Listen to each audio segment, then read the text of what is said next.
అనుదిన అరుణోదయ స్తుతి కార్యక్రమంలో అనుదినము మాతో కలిసి దేవుణ్ణి స్తుతిస్తున్న మా ప్రియ సోదరి సోదరులకు అందరికీ మన ప్రభువైన యేసుక్రీస్తు నామమున అందరికీ ప్రేమతో వందనాలు. ఉదయకాల ధ్యానాంశము శ్రేష్ఠులు పరిశుద్ధ గ్రంథమైన బైబిల్లో నుంచి కీర్తనలు 16వ కీర్తన 3వ వచనం చదువుకుందాం.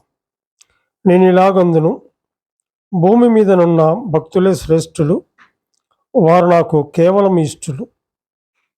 ఇక్కడ మనం గమనించినట్లయితే దావీదు రసిక కావ్యము అని చెప్పేసి మనం చూస్తుంటున్నాం. పైన ఇక్కడ నేను ఇలాగందును, భూమి మీదనున్న భక్తులే శ్రేష్ఠులు, వారు నాకు కేవలం ఇష్టలు అని మనం చూస్తుంటున్నాం.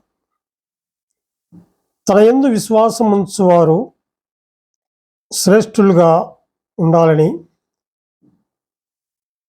దేవుడు కోరుకుంటున్నాడు. ఉదాహరణగా మనం చూసినట్లయితే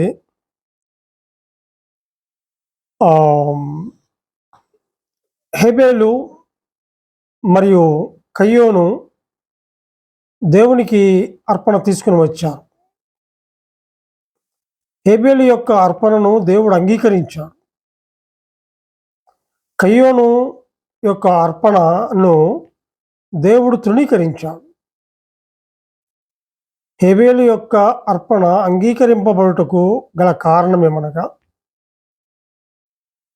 అతడు విశ్వాసమును బట్టి శ్రేష్టమైన బలి అర్పించాడు అని చెప్పేసి మనం చూస్తుంటున్నాం. మనం గమనించినట్లయితే హెబ్రీయులకు రాసిన పత్రిక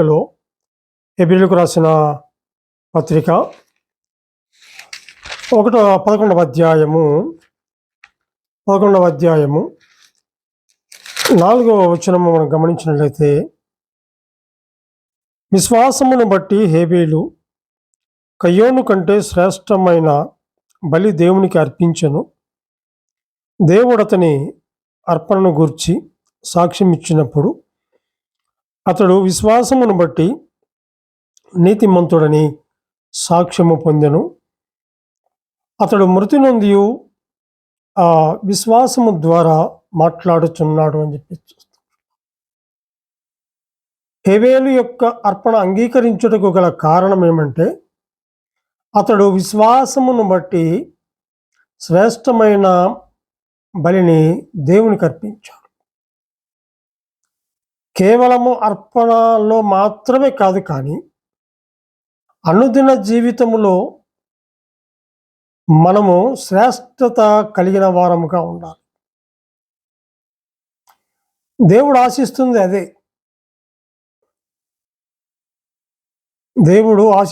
అదే. అయితే ఎప్పుడు దేవుని దృష్టికి మనము శ్రేష్ఠులుగా ఉంటాము అంటే, కీర్తనలు 16వ కీర్తన 2వ వచనములు మనం గమనించినట్లయితే, నీవే ప్రభుడవు, నీకంటే నాకు క్షమాధారమేమియు మీదియు లేదని యెహోవాతో నేను మనవి చేయుదును. శ్రేష్ఠులంగా ఎప్పుడు ఉంటాము అంటే, భక్తి జీవితము కలిగిన వారు శ్రేష్ఠులు. భూమి మీద నున్న భక్తులే శ్రేష్ఠులు. దేవుని ఎడల ఎవరైతే నిష్కపటమైన భక్తి కలిగి ఉంటారో వారు దేవునికి ఇష్టలు. దేవుని ఎదుట నిష్కపటమైన భక్తి కలిగి జీవించటం అంటే, దిక్కులేని పిల్లలను, విధవరాండ్రను వారి ఇబ్బందులలో పరామర్శించడం మరియు ఇహలోక మాలిన్యము తనకంటకుండా తను తాను కాపాడుకుంటా. లేఖనాల్లో కొందరు భక్తిపరులుగా వారిని మనం చూస్తాం కదా. అపోస్తుల కార్యముల గ్రంథములో కూడా మనకు ఒక మాట చూస్తే, అపోస్తుల కార్యముల గ్రంథము 10వ అధ్యాయము 11వ వచనములో ఆకాశము తెరవబడుటయు 4 చెంగులు పట్టి దింపబడిన పెద్ద దుప్పటి వంటి ఒక విధమైన పాత్ర భూమి మీదికి దిగివచ్చుటయు చూచెను అని చెప్పి చూస్తుంటాం. ఇక్కడ గమనిస్తే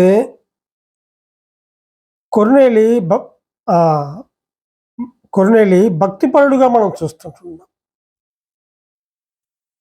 లూకాసు వార్త 2వ అధ్యాయము 25వ వచనంలో చూస్తే సిమియోను భక్తిపరుడుగా కనపడుతుంటాడు.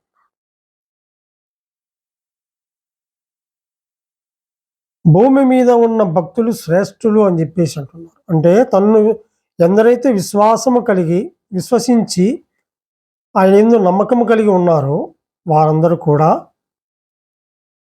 భక్తి కలిగిన వారు అని మనం చూస్తుంటున్నాం.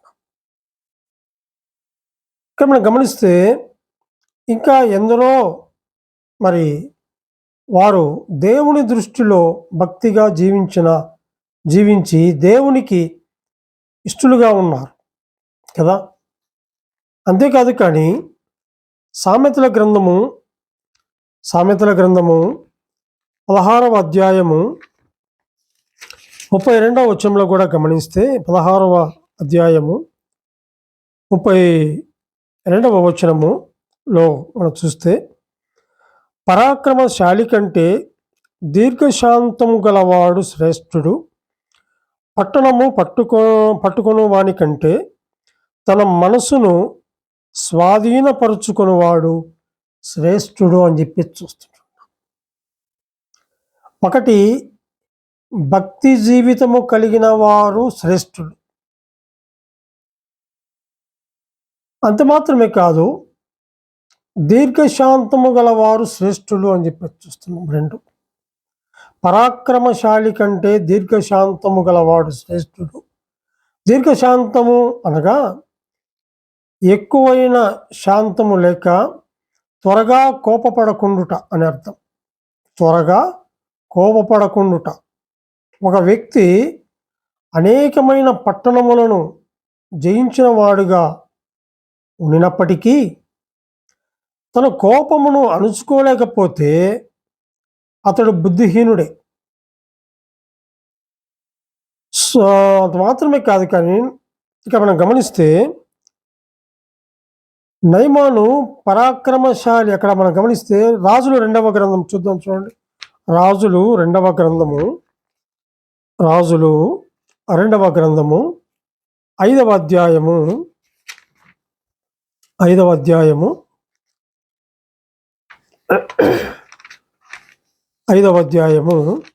1వ వచనము మనం గమనించినట్లయితే 1వ వచనంలో అక్కడ 5వ అధ్యాయము 1వ వచనం, సిరియా రాజు సైన్యాధిపతి అయిన నయమాను అను ఒకడుండెను. అతని చేత యెహోవాయే సిరియా దేశమునకు జయము కలుగు చేసి ఉండెను కనుక అతడు తన యజమాని దృష్టికి గనుడై దయ పొందిన వాడాయను. అతడు మహాపరాక్రమశాలి అయి ఉండెను కానీ అతడు కుష్ఠరోగి అని చెప్పి చూస్తాం. 10 నుంచి 14 వచనాలు కూడా మనం గమనిస్తే, ఎలీషా, నీవు యొర్దాను నదికి పోయి 7 మారులు స్నానము చేయుము, నీ ఒళ్ళు మరలా బాగై నీవు శుద్ధుడవగుదువని అతనితో చెప్పుటకు ఒక దూతను పంపాను. అందుకు నయమాను కోపము తెచ్చుకొని తిరిగిపోయి ఇట్లనెను, అతడు నా యొద్దకు వచ్చి నిలిచి తన దేవుడైన యెహోవా నామమును బట్టి తన చెయ్యి రోగముగా ఉన్న స్థలము మీద ఆడించి కుష్ఠ రోగమును మాన్పునని నేను అనుకొంటిని. దమస్కు నదులైన అబానాయిను పర్పారును ఇశ్రాయేలు దేశములోని నదులన్నిటికంటే శ్రేష్టమైనవి కావా? వాటిలో స్నానము చేసి శుద్ధి నొందలేనా అని అనుకొని రౌద్రుడై తిరిగి వెళ్ళిపోయాను. అయితే అతని దాసులలో ఒకడు వచ్చి, నాయనా, ఆ ప్రవక్త ఏదైనా ఒక గొప్ప కార్యము చేయమని నియమించినలా నీవు చేయకుందువా?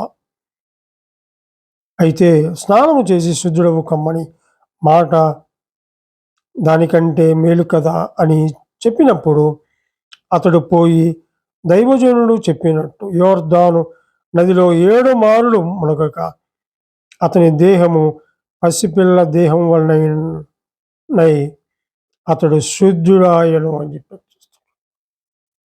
మనం గమనించినట్లయితే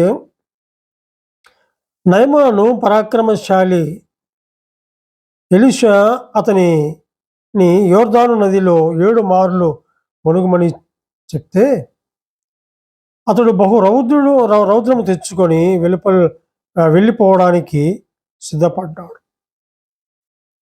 ఒకవేళ అతడు అలాగూ వెళితే అతనికి శుద్ధి కలిగేది కాదు. కానీ అతని యొక్క దాసుడు నచ్చజెప్పినప్పుడు అతడు తన కోపమును అణుచుకున్నాడు. పరాక్రమశాలి తన కోపమును అణుచుకోకపోతే అతడు బుద్ధిహీనుడు, కానీ అతడు దీర్ఘశాంతము గలవాడుగా ఉన్నప్పుడు శ్రేష్ఠుడుగా ఎంచబడతాడు. అది మాత్రమే కాదు, కానీ సామెతల గ్రంథము 19వ అధ్యాయము 1వ వచనం కూడా మనం గమనించినట్లయితే 19వ అధ్యాయము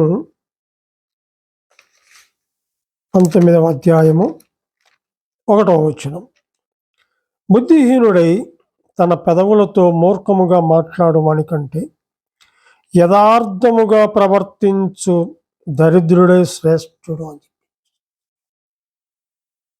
ఒకటి, భక్తి కలిగిన వారు శ్రేష్ఠులు.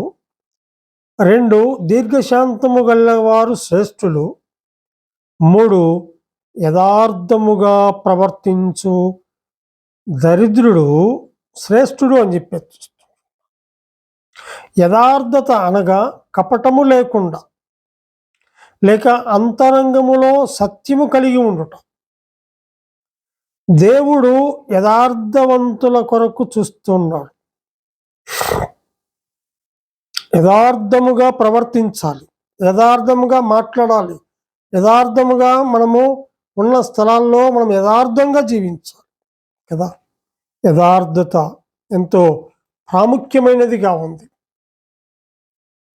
మాత్రమే కాదు, కానీ లూకాసు వార్త 16వ అధ్యాయము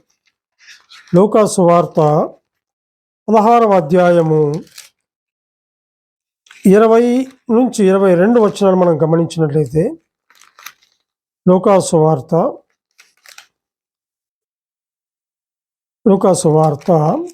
16వ అధ్యాయము 20 నుంచి 22 వచనాలు.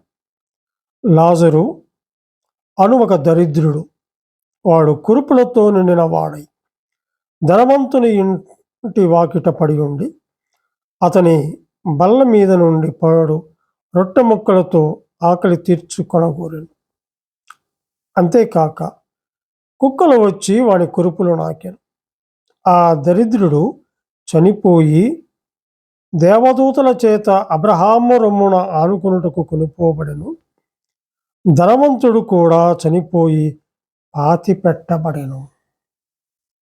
సోదరి సోదరుడా, గమనించాలి. మనం గమనించినట్లయితే